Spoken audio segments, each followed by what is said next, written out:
우리가 복음서를 보면 예수님과 제자들이 참 많은 지역을 다녔다라는 사실을 확인할 수 있습니다. 그 지역을 다니면 한두 지역이 아니라 굉장히 많은 곳을 다니게 되었는데, 예수님께서 다니신 그 곳들을 지금 이 시대에도 다니려고 한다면 결코 쉬운 일정이 아닙니다. 예수님께서는 제자들과 함께 정말 많은 지역을 다니셨고 정말 수많은 사람들을 만나셨습니다.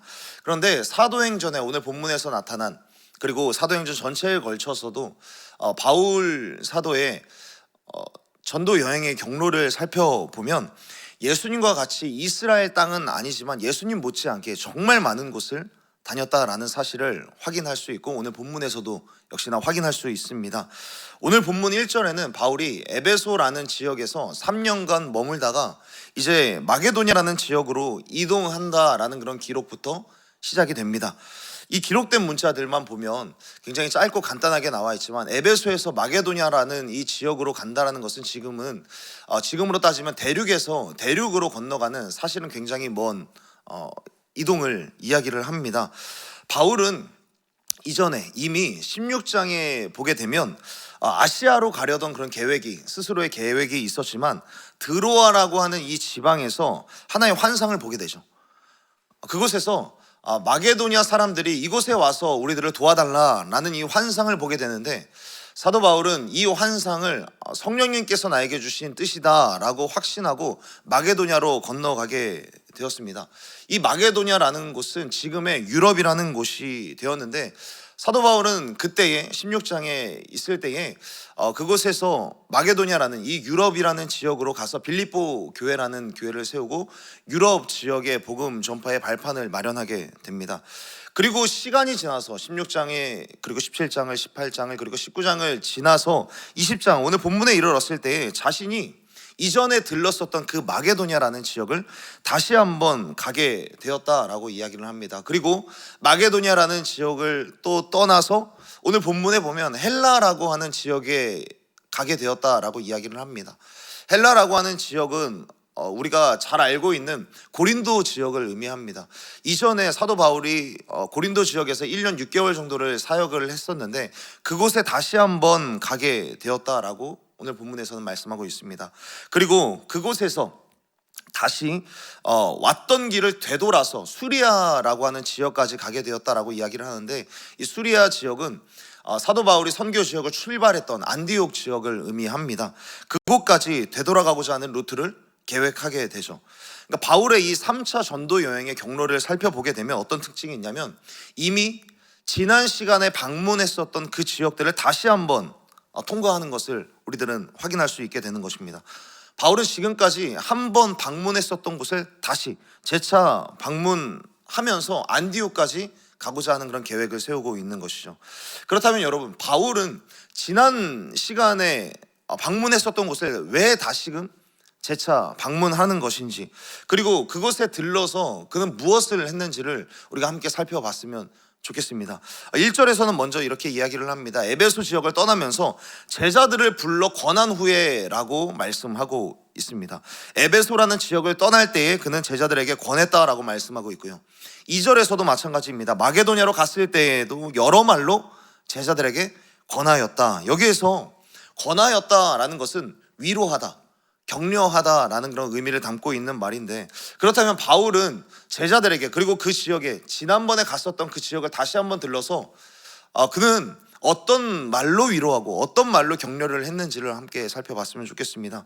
바울은 먼저 그렇게 자신이 지난 방문했었던 곳을 왜 다시금 방문을 하는가, 언제나 그는 말씀의 씨앗을 뿌린 후에 반드시 재차 방문하여서 이 뿌린 씨앗이 잘 심겨져 있는지, 그 말씀이 물론 말씀을 자라게 하시는 이는 여호와 하나님이신 것을 너무나도 잘 알고 있었지만, 이 말씀이 잘 자라고 있었는지 그것을 살피며 돌보는 세심한 배려를 잊지 않았던 것입니다. 바울은 지난날 방문했던 곳을 굳이 다시 들른 이유는 무엇인가? 지난날 뿌렸던 이 말씀이 잘 심겨져 있는지, 말씀으로 살아갈 때에 지금 닥친 인생의 폭풍이 있을지라도 반드시 회복과 생명의 역사가 있음을 말씀으로 다시 한번 선포하고, 말씀으로 권하고 위로하고 격려하는 사역을 했다라는 것입니다. 그는 부모의 심정을 가지고 성도들을 대하였습니다. 부모가 자녀를 대할 때에도 낳은 부모로서의 책임을 다하기 위해 기르는 데에도 온갖 정성을 다하면서 기르듯이 바울 역시 말씀을 뿌리면서 복음으로 세운 이 제자들을 기르는 데에도 부모와 같은 심정으로 온갖 정성을 다하면서 끊임없이 말씀으로 교제하고 끊임없이 말씀을 선포하는, 함께 말씀을 대하는, 이런 말씀을 대하는 것에 대한 사모하는 마음과 갈망하는 그런 마음을 가지고 이 말씀을 가지고 위로하고 격려하는 시간을 가졌던 것입니다. 바울은 한 번 말씀을 뿌린 것으로 끝내는 것이 아니라 제자를 세웠으면 그 제자를 끊임없이 말씀으로 양육하는 데 열과 성을 다했던 것입니다. 그리고 그 말씀을 다시 한번 살펴보고 그 말씀을 토대로 그들과 교제하고 말씀을 토대로 위로하고 격려했다라는 것이죠. 바울이 말씀을 전하는 것, 말씀으로 그들과 교제를 하는 것에 대해서 얼마나 심혈을 기울였는지, 얼마나 전심전력을 했는지가 7절부터 굉장히 잘 나와 있습니다.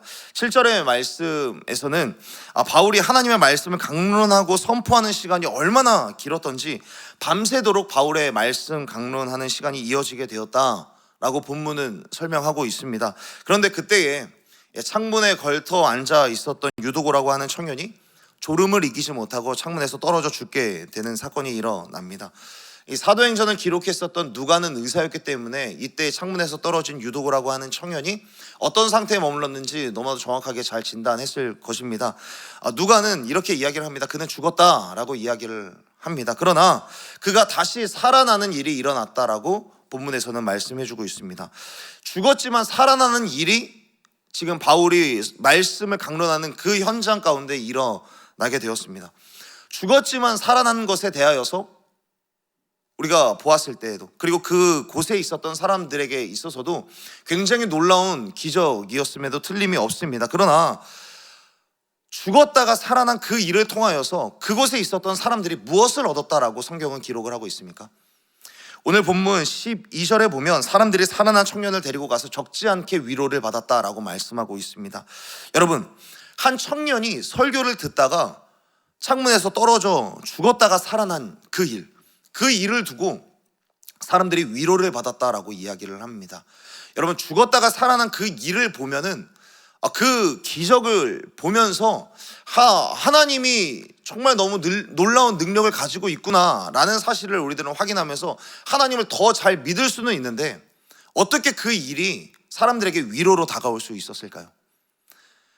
죽었다가 살아난 그 일이 사람들에게 위로가 되었다는 그 일, 그 기록을 통하여서 우리들은 부활의 그 기적을 목격하는 것도 참 중요하지만 더 중요한 것은 이 부활의 기적이 어떤 현장에 있었냐는 거에 우리가 초점을 좀 더 두었으면 좋겠습니다.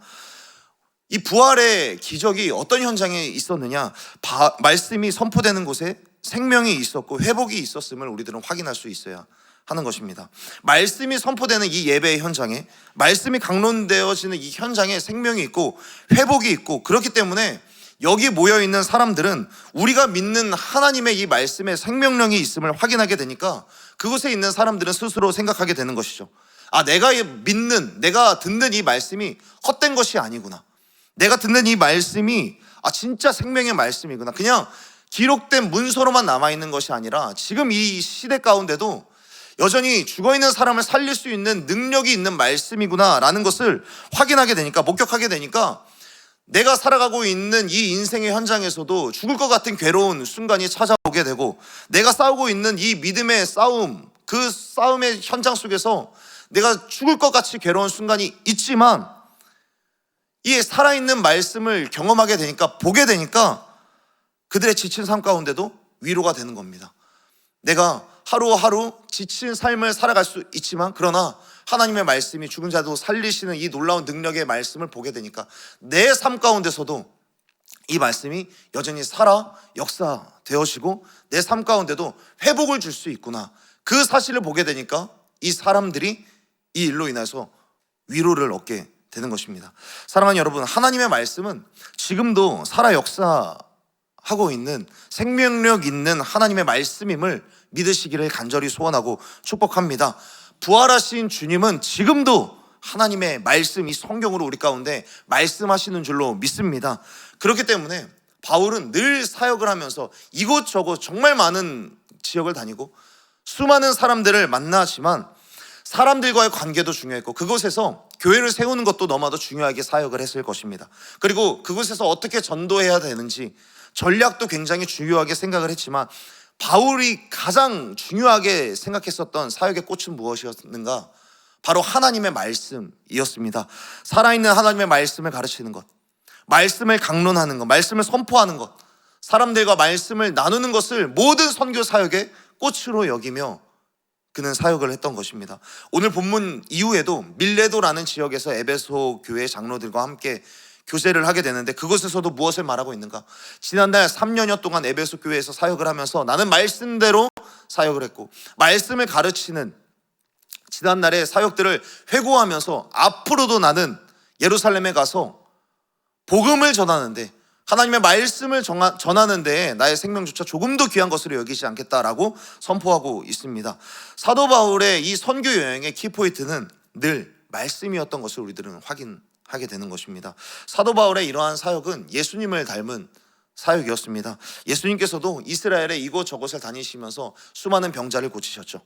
그리고 병든 자 고치실 뿐만 아니라 귀신 들린 자들까지도 다 고쳐주셨습니다. 그런데 그 이전에 앞서서 행하셨던 것이 무엇입니까? 늘 그런 일들을 행하실 때 명하였습니다. 하나님의 말씀을 명하고 하나님의 말씀을 선포하고 하나님의 말씀을 가르치는 사역을 가장 먼저 하셨던 것이죠. 그리고 예수님께서는 부활하신 이후에도 엠마오로 내려가는 그 제자들에게 나타나셔서 말씀을 풀어 가르쳐 주시는 그런 일들을 행하시기도 하셨습니다. 그러한 예수님의 사역을 생각해 본다면 우리의 모든 사역에는 우리 역시 교회에 여러 가지 사역을 하고 또 우리가 6월 말에 그리고 7월에 우리에게 다가온 선교 사역을 할 때에도 우리의 사역의 중심에는 뭐가 있어야 하는지를 생각해 볼 수 있어야 한다라는 것이죠. 교회 안에서의 사역은 뭐가 있어야 되는가?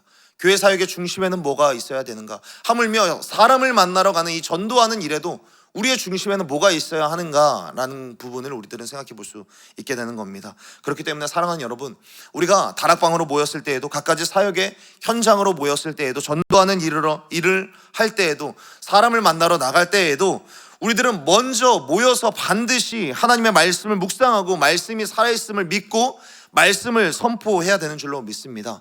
함께 모였을 때 삶 나눔도 너무나도 좋죠. 사랑하는 사람들의 사랑하는 성도들의 근황을 묻는 것도 너무나도 중요하고 그 사람들과 식탁의 교제를 나누는 것도 굉장히 중요합니다. 그러나 반드시 그 자리에서 기록된 성경, 기록된 하나님의 말씀으로부터 하나님의 음성을 듣는 그리고 하나님의 말씀을 나누는 그 나눔으로 인하여서 서로에게 도전이 되는 그 하나님의 말씀을 함께 나눔으로써 말씀에 살아있는 능력을 함께 경험하는 그 일도 우리 가운데 너무나도 소중하다라는 사실입니다. 말씀을 정리해 보겠습니다. 사랑하는 여러분, 이 하나님의 말씀은 목회자들만의 전유물이 아닙니다. 하나님은 하나님을 믿는 모든 사람들에게 성경을 주셨고 기록된 성경을 통하여서 하나님의 뜻을 알려주십니다. 그리고 그 말씀으로 살아 역사하는 하나님의 능력을 우리의 삶 가운데 채워주시고 부어주십니다. 하나님의 말씀으로 하나님의 살아계심과 하나님의 선하심을 맛보아 아는 저와 여러분이 되기를 간절히 소원하고 축복합니다. 그러므로 오늘 하루를 살아가는 동안에 내가 어디를 가든 내 발길이 닿는 곳마다 말씀이 선포되는 삶을 살아갈 수 있게 해달라고, 그로 인해 생명의 회복이 일어나는 역사가 있게 해달라고 기도하며 살아가는 오늘 하루가 되어지기를 간절히 소원하고 축복합니다. 더 나아가 우리가 총동원 주의를 준비하며 주님을 떠난 자들, 주님을 잃어버린 자들과의 그 만남 속에서도 내가 담대하게 말씀을 선포할 수 있게 하여 주시고, 말씀이 선포될 때 주님을 떠난 그 영혼이 회복되어지는 역사, 한 영혼이 돌아오는 역사를 내가 보게 해달라고 기도하며 그렇게 하루를 살아가는 저와 여러분이 되기를 간절히 소원하고 축복합니다. 그렇게 우리가 가는 곳곳마다 사도 바울과 같이, 아니 예수님과 같이 말씀을 전하는 사역, 말씀을 가르치는 그런 사역 가운데 우리가 더욱더 힘을 내어서 그렇게 사역하며 그렇게 교회를 이루어 나가는 우리 온사랑교회 모든 성도님들이 되시기를 간절히 소원하고 축복합니다. 기도하겠습니다.